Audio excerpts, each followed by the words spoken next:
Hello, Terry Lynch here, medical doctor, accredited psychotherapist, best-selling mental health author, creator of courses for mental health professionals and the general public. For the past 25 years, one of my main passions in life has been to do what I can to change the current dominant mental health paradigm in relation to the psychiatric diagnosis, which is far too much swayed towards biology and away from trauma and psychology. This video is for anyone who is truly interested in mental health, but it is particularly for people who work in mental health, counsellors, psychotherapists, psychologists, to help you deepen your understanding of the psychiatric diagnosis. In this video, we're considering a few sentences that a client once wrote to me. We'll call her Diane. I have her permission to include these sentences in courses and material in the public interest. Diane had been diagnosed with bipolar disorder. Reflecting on her story, her life, she wrote these words. I used to feel that I just couldn't climb up high enough to climb out.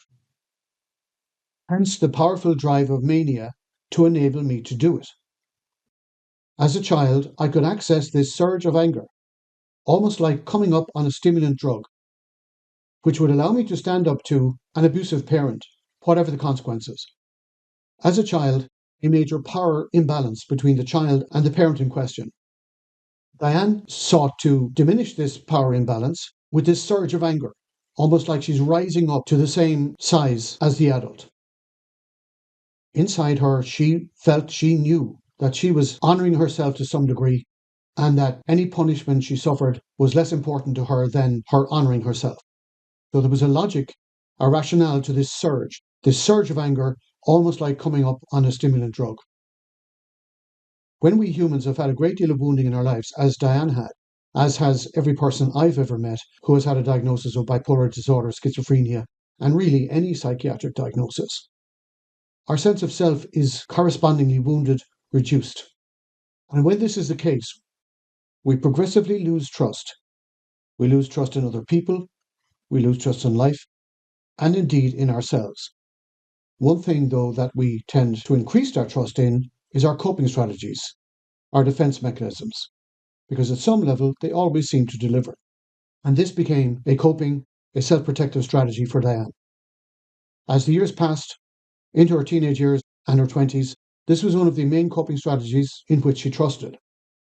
And as she continued to invest in this coping strategy, like a muscle, it became stronger, it became bigger, to the point where she would certainly feel the surge of anger, like coming up on a stimulant drug, and basically slip into mania.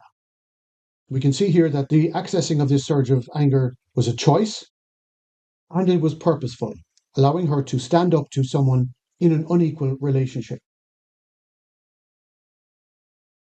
All of the experiences and behaviours that come to be described as symptoms of various psychiatric diagnoses, they all make sense.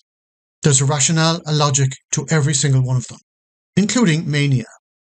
Coinciding with my article on working with people with a psychiatric diagnosis, which will be published in the British Association of Counselling and Psychotherapy's Healthcare, Counselling and Psychotherapy Journal in July 2025, I am currently creating a course on the same topic, working with people with a psychiatric diagnosis. If you would like to be updated in relation to when this course will become available, please message me or comment below, and I will ensure that you are updated when the course becomes available. Thanks for watching and have a great day.